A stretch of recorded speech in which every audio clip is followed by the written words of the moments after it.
And now, I'd like to welcome to the screen our media and education professionals for the response portion of the evening. Joining us are Sherman Smith, Editor-in-Chief at Kansas Reflector, Shawn Stewart, Civil Rights Contributor at The Pitch, David Smith, Chief Communications Officer at Shawnee Mission School District, and Vice President of the Mainstream Coalition Board of Directors. Hello. Great. Thank you, Michael. Thanks for the introduction, and thanks to everybody at the Mainstream Coalition for putting this event on and inviting the debate that we just had and inviting us to talk about it. With respect to Dr. Billingham, I kind of feel like this became the Mark and Denidri show, and I don't know about the other panelists who are here with me now, but I think I would like to just see the two of them one-on-one in a lengthy conversation, which I think would be enlightening. We heard about very different definitions of what these three debaters thought critical race theory is, and the significance of critical race theory. We heard about a proposed ban on school curriculum. Denidri quoted former president talking about the soft bigotry of low expectations. We heard Mark talk about the need for more discussion on this. Dr. Billingham, I think, talked about the difference between progress and equality, and how focusing on progress can keep you from reaching equality. We heard about navel gazing, and kind of toward the end really talked about the shelf life of this topic, which I think is very interesting, because it does feel like the flavor of the month, right? Last year it was defunding the police. We heard Mark really talk about this in the terms of being dirty politics. He went all the way back to Welfare Queen, made a reference to the Carr brothers, which was, for anybody who's forgotten how Brownback pulled ahead in the final days of his re-election campaign for governor. So this is certainly nothing new, and as Denidri pointed out in her remarks on this, they're doing this because it works, right? She says that we'll end up with more conservatives in these offices, and they're going to hold these offices for longer than the shelf life of this topic. And I think it's important to keep that in mind as we talk about, why we're talking about this, right? This is solely for political purposes. It's not because anybody really thinks that the people who are perpetuating this don't really think that this is an issue in public schools. They think this is a way to win elections. About 6 weeks ago, I heard from, I was talking to the chief of staff for one of the Republican candidates for governor, and he made the point to me that this was going to be the #1 issue of next year's election cycle. So if there's any doubt, we can expect to hear a lot more about critical race theory over the next 16 months or so. Michael Papa framed this debate at the beginning basically by saying we have to have this conversation because it's been forced upon us by extremists for political gain, and he asked for a respectful conversation. I do think we had a respectful conversation, and I'll kind of throw this to our guests now. Shawn, what do you think of the tone of this debate? I thought it was extremely respectful, and I just wish I could catch debates like this on television. You don't see those, do you? You don't see people that disagree on things like this, speaking respectfully, waiting for somebody else to finish, etc. We truly can disagree on things and still be respectful. And I just think this was fantastic. Makes me want to tell Michael that he should try to get this on some kind of a bigger scale or something like that, because that was quite an amazing exchange, I thought. Maybe some of the folks that are PBS affiliates in Kansas would have an interest. David, what did you think of the debate? Any good takeaways? I would agree. I thought it was quite respectful. I think that there were things that I wish we could have had time to push further, but we're limited in that. But I thought the conversation was good. It was intelligent. It was respectful. So I liked it. I found it very informative and interesting as well. It occurred to me late in the debate when we started talking about the distinction between equality and inequity, that for voters, I think if we're diving that deep into this, we probably have lost them, right? Which I think is the challenge here of when you peel back the layers to really understand this issue. People don't have that much of an attention span. Voters don't have that much of attention span. And so I think they're more prone to sound bites, which is kind of the dangerous territory. I'd like to talk a little about the definitions that we heard from the panelists about what critical race theory is, and I'll ask you for reflections on these. Mark said that critical race theory is a field of study that deals with how issues of racism have settled into American institutions. Dr. Billingham said really a lot of things that were very vague, I think. Talked about a generalized framework of concepts, organizing scholar approaches, but really settled in on this not being about an individual phenomenon, but it's how racism is inscribed into institutions.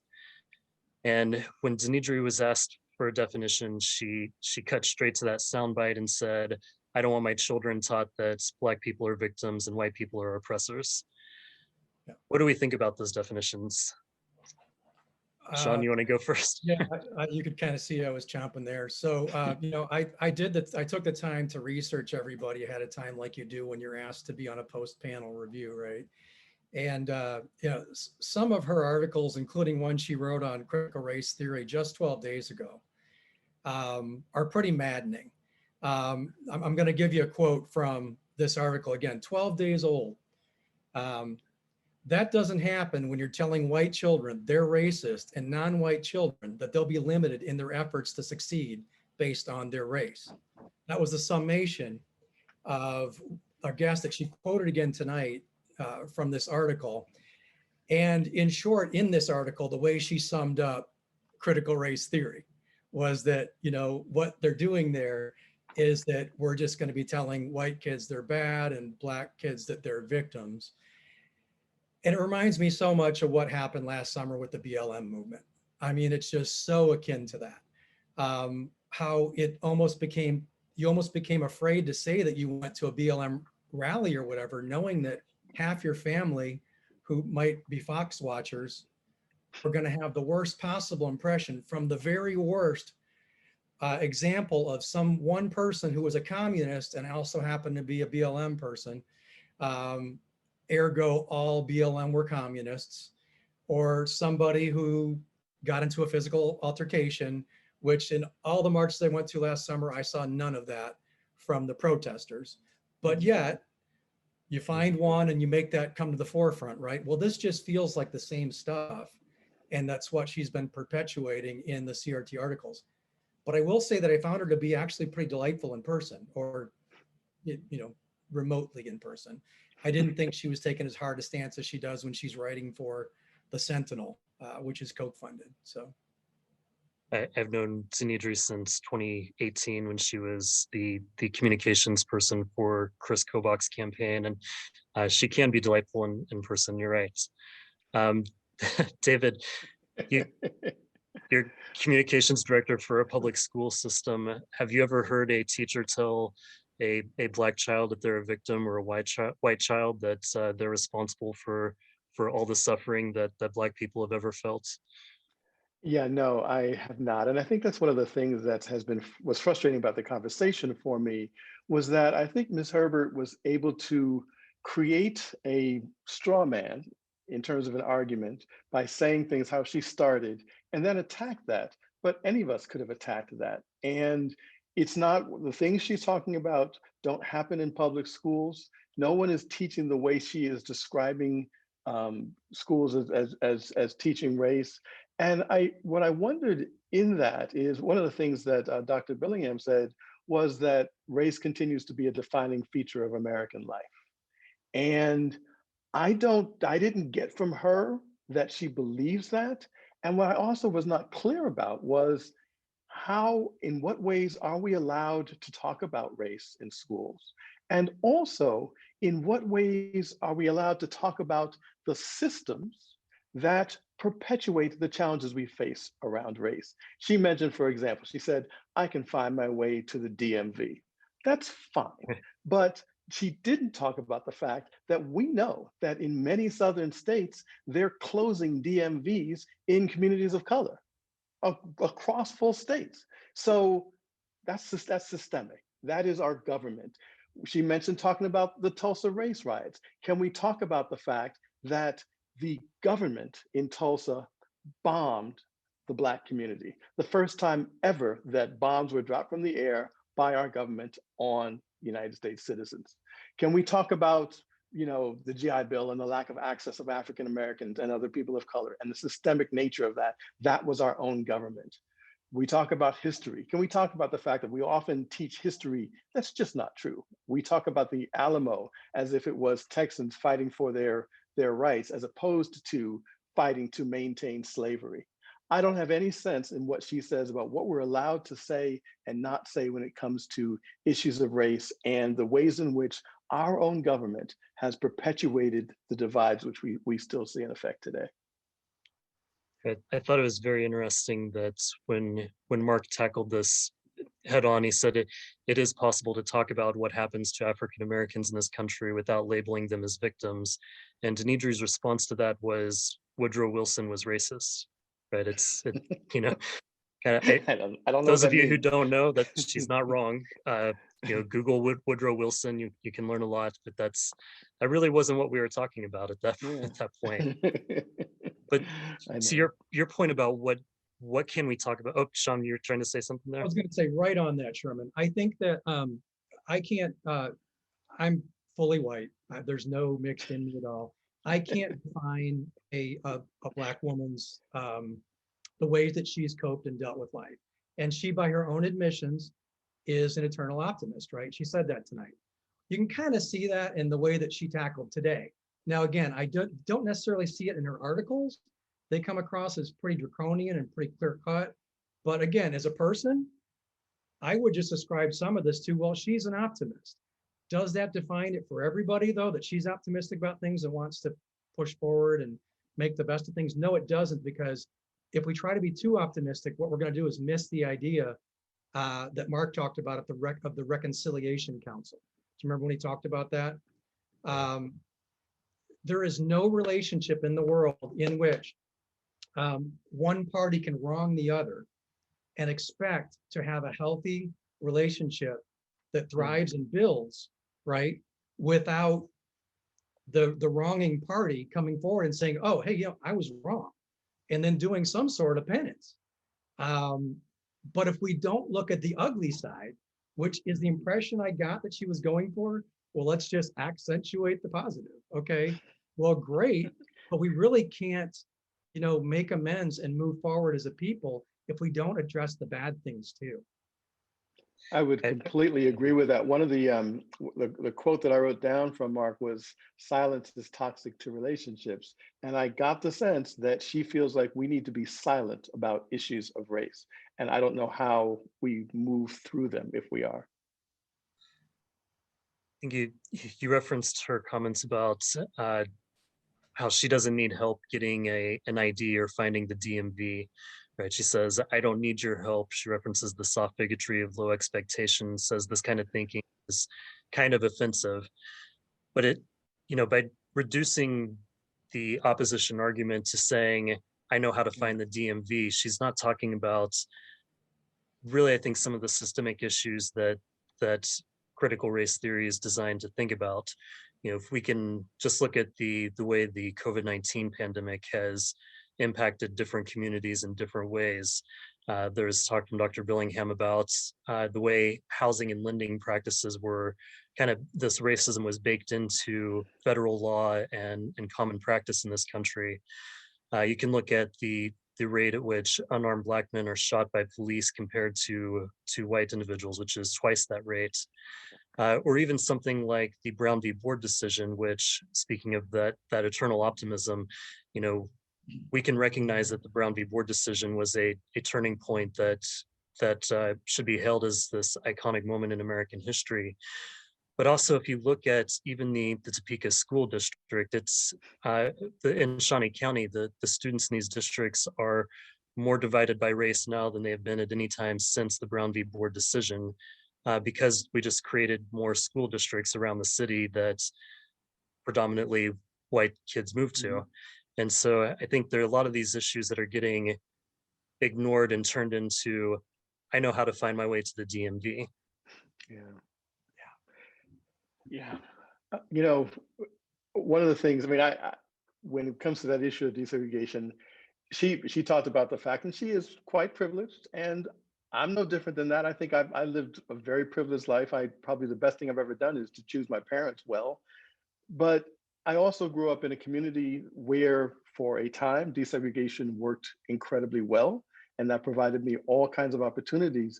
But I also saw, when I go back, I see people who had the same talents and abilities that I did, who weren't able to do the same things because of the circumstances that surrounded them. And I'm not blind to that. I'm not blind to my own privilege. And I think that for me, then it really becomes about trying to make a difference for others and give them that access. But the other thing you mentioned, I wanted to get to, she talks about, and it's a mythology that is a strain through American history, that we make it on our own. That, you know, if you look at you know, Kansas and Oklahoma and the West, and that notion that individual pioneers came out and made this, you know, made their way and homesteaded and created their own lives. And part of that is true, but nobody put up a barn by themselves, right? We did many, many things in community. But one of the ways in which, after the Civil War, the West and the South came together to fight back against the growing power of people of color, the East Coast of the country, was that myth of individualism. Because if all we're talking about is individuals and the collective doesn't matter, then we can ignore the impact upon communities of color and other communities of the things that our government does to us. And I think she's following in that argument and saying, you know what, the collective doesn't count. I'm an individual, I can find my way to the DMV, we're good. And that's just not an accurate representation of who our society has been. No, and God bless her that she did, you know, do well. Anybody else who did well, but not everybody did well, right? And we look at it in general. I mean, depending on whose stats you look at, we're talking 1/10 to 1/12 the household worth, you know, between a Black person and their white counterparts. Right now in 2020, it's either. And a lot of that has to do with things like redlining, which was our own government doing it to people of color. Yes. So the fact that she doesn't have to get a ride to go to the DMV, or her DMV didn't close, believe it or not, does not speak to the condition of every Black person in the country, right. Obviously, right? But I mean, this is the part that kills me, that when you have these online arguments with people, I try not to anymore for my own sanity as much as I can, but I used to like to try to say that, you know, systemic racism, which is the core of what CRT is all about, it's a lens at looking at that, right? It's systemic racism. It's not Santa Claus. It does not require your belief to exist. It just does exist. Right now, a Black household's worth 1/10 to 1/12 what a white household is. That's science and stats. You can say you don't believe it, but it makes it no less true. It's the same thing as saying that the earth is flat in denying science. It's just that ridiculous and laughable. So the thing, I guess, that we need to figure out in this is, where do we want to go? Is CRT something that, in the context of public schools, is it a meaningful conversation, or should we be thinking about other ways to talk about it? I know she mentioned work that we do in Shawnee Mission around deep equity. And I think we believe very strongly that, you know, all of us, we're human beings, we have biases. Those biases come into the classroom when we teach. If I, as a male, because of how I was raised, tend to look towards male students to answer specific kinds of questions, that's a bias that might impact the chances of my female students. If I'm conscious of that and I can be aware of that, and you know, somebody pointing that out to me it's not a criticism of me. It's like, hey, this is part of the human condition. You need to be aware of it. You can do better. And I know that all of the teachers I know, the reason they get into teaching is because they want to be better for all kids, They want to do a good job with all kids. Nobody wants to intentionally disenfranchise certain groups of kids. And if it's happening, and if we can be conscious about it, and if we can be conscious about the ways in which just things that we think about in terms of teaching may privilege certain kids versus others, we can do better at that. And that's what equity is all about. If we can really do a good job of teaching so that all kids have the opportunity, then I think we're good. But we're a long way from that. And part of that is because we aren't able to talk openly about things, to understand our own biases and talk honestly about them. It's a good segue to a comment in the Q&A from Lauren Ingraham that I'd like to read. She says, "I'm a teacher. Why wouldn't I want to inform my classroom with the most critical, honest, and conversation starting theoretical discussion? Isn't banning CRT kind of muzzling teachers to perpetuate a long-held legacy of white supremacy?" Of course it is. She's not just a teacher, she's a really good teacher. And yeah, it feels like this argument is really about preventing teachers from giving students and what we're really talking about is giving them the skills to be able to be analytical about the world in which they live and to use those skills of analysis to make that world better. If we don't talk about the challenges we face, if the only thing we're trying to do is make people feel good about themselves or not feel bad about themselves, we'll never be able to continue the work we've done to this point about making things better. And I think we know well that history is written by the winners, right?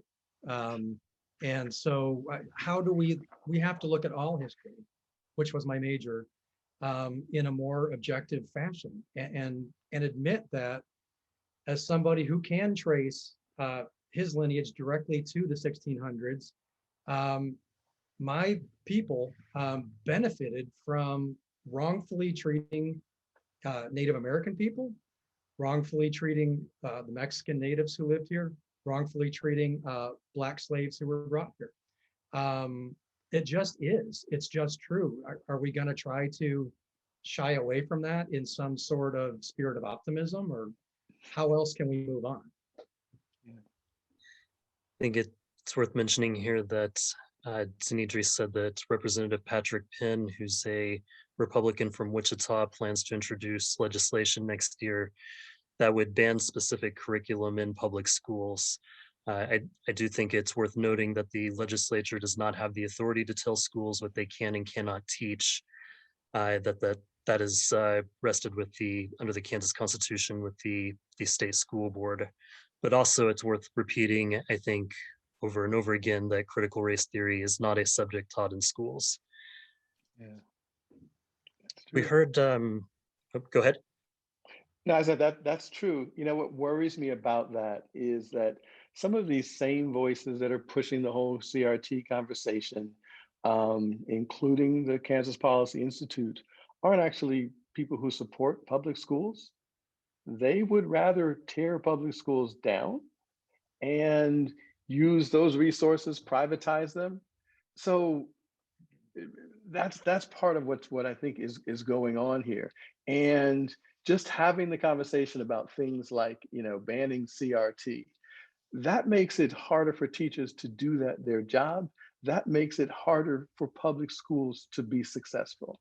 And we have the society we have in large measure because of our public education system. And, I dedicate my life to fighting to keep it going and to strengthen it. We're not perfect. We've got things we must learn to do better. Our conversations about equity are one of the things that we have to continue to talk about to do better. But, this notion that public schools aren't at the center of who we are as Americans is, I think, misguided.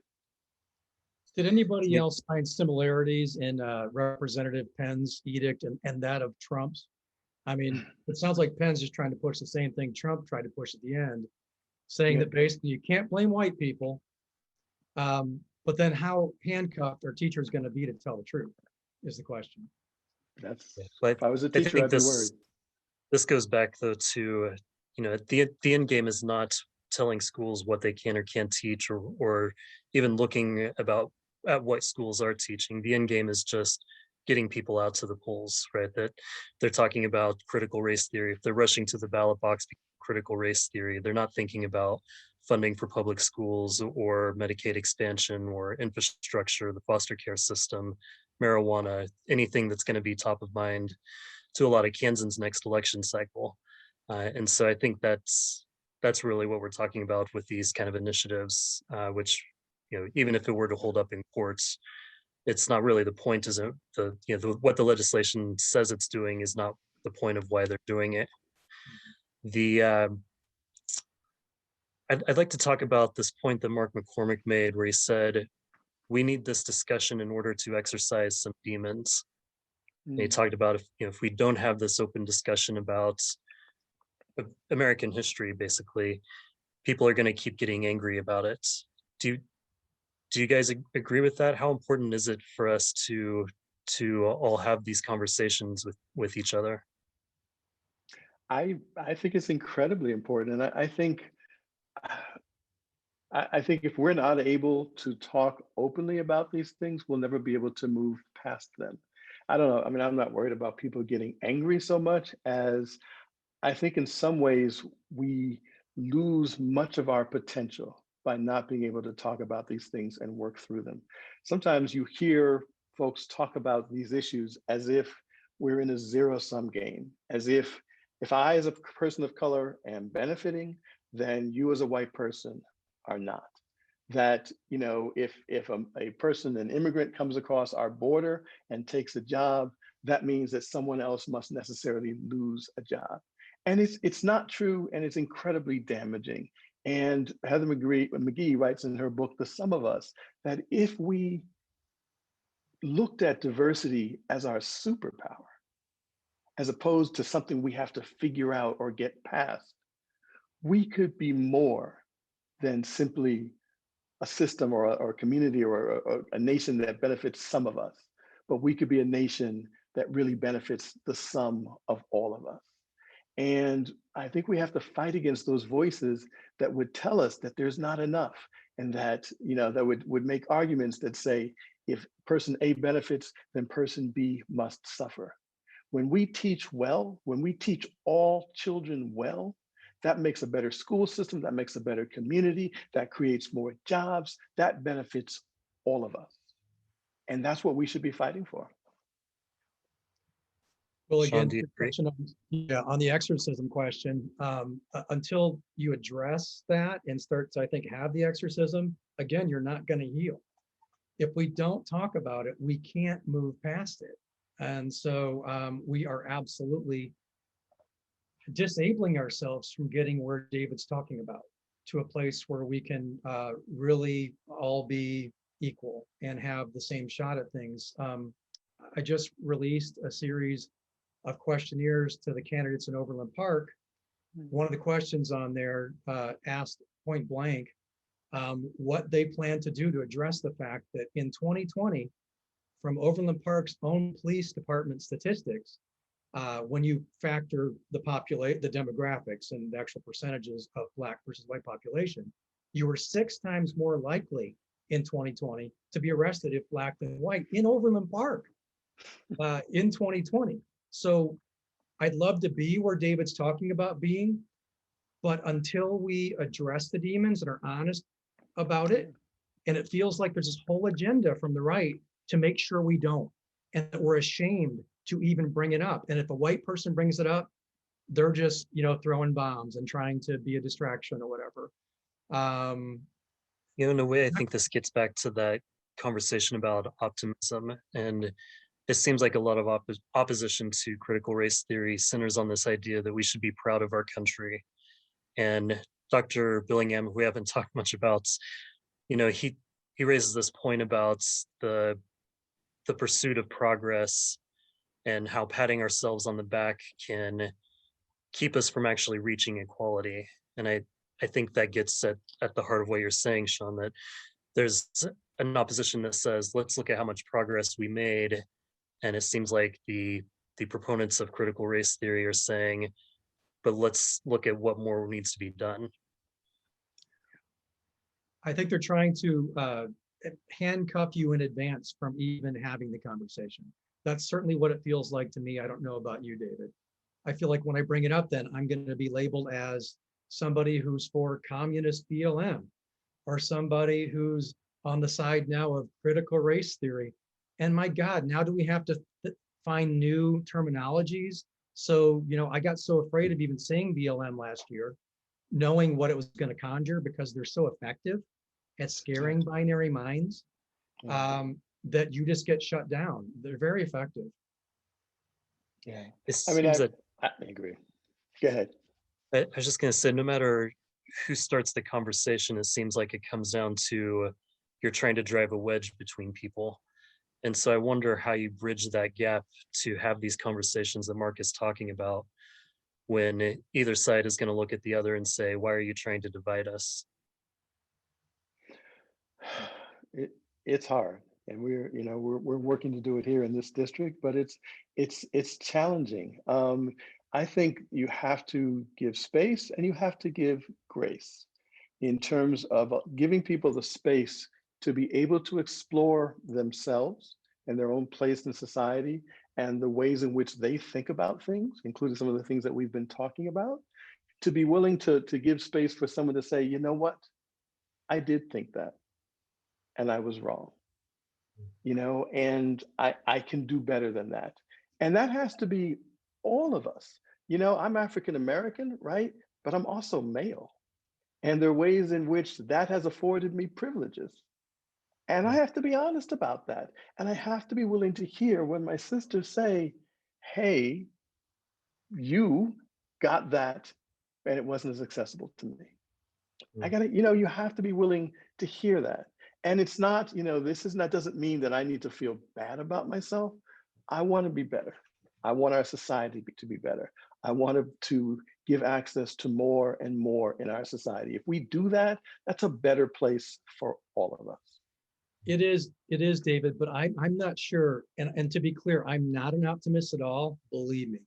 But I have come to honestly believe that the people who would buy the wares of the Music Man, the people who would buy into the dog whistles and these kind of things and proactively go out and try to make sure teachers won't even talk about these things in school, are probably not capable, sadly, of coming to that table. That's where I am right now. Maybe I'm being too extreme, but I don't think they're capable of getting there. And it makes me sad. I I think honestly, I'd like to have a I little more hope in the people all of right, I'll Kansas. give you a little bit more hope than that, right? Because before I've been in education for 20 something years, but before that, I did work on conversation and how to talk about difficult issues. And I found that it really is possible to have a different kind of conversation in which even people with very diverse ways of seeing the world can talk and share about really difficult things. Sometimes if you start with our political views, you'll never get to a good conversation because we're incredibly polarized, and it's a debate. It's one side or the other, and those two things pull against each other and you don't come together. But you can frame conversations in ways that get people to talk about what's valuable to them and about the experiences they've had that make those things that sort of inform why they see the world the way that they do. All of us have had experiences, personal experiences that color our thoughts about race and hard work and lots of things. And when somebody says to you, I want this, and you ask them, tell me a story about why you want that, why that's so important to you. And they tell you a story about how their father raised them or what they saw, their mom struggle with. That then can help you to connect to other people with similar stories. It's incredibly different than the way in which we normally talk about public issues because we just debate them and we start with the end in mind, and there's no way to bridge that. But in communities, and especially, the people in this community who maybe think that CRT is really a thing, they still want the same things for their kids that I want for mine. So I think there are ways in which we can engage on those conversations and to help them to understand that I actually, when I go inside my house and close my door with my family, I do the same things that they do. I value the same things in many ways that they do. And my being successful is not going to keep them from being successful. And if we work together, maybe both of us can be more successful. It's hard work. And we've lost many of the places in our communities where that's possible. But it's the only hope we have. David, I think a lot of Thanksgiving dinners this year would have a much better conversation if you were there to help guide them along the way. Yes. And I'd have a better dinner, so that could work out. Yeah, Tanidri used this term of navel gazing. I'm not really sure what that means exactly, but she talked about the different kinds of privilege. And David, I know you mentioned that our gender is another thing that can give us a different set of opportunities. She talked about being attractive. She referenced Heidi Klum. But I think there's probably a point worth examining here about there being a lot of different kinds of privilege and whether race should be the only factor that we really zero in on. Well, I mean, she's right in one sense that yes, we all have all kinds of biases. I'm pretty sure, though, that there isn't a bias written into law that would privilege Heidi Klum's looks, right? That doesn't exist. Whereas we can spend all night talking about the biases that have been written into law that privilege whites over people of color. All right, so that's a profound difference. Yes, we have all kinds of biases, but when the system perpetuates those biases, that's a whole different thing, and we can do better than that. That's what I think critical race theory, which again, we're not doing in Kansas schools, but I think that's what critical race theory is trying to get us to be aware of, is the fact that those biases exist. They exist in our laws, they exist in our political structures and other kinds of structures, and those privilege certain people over and against other people.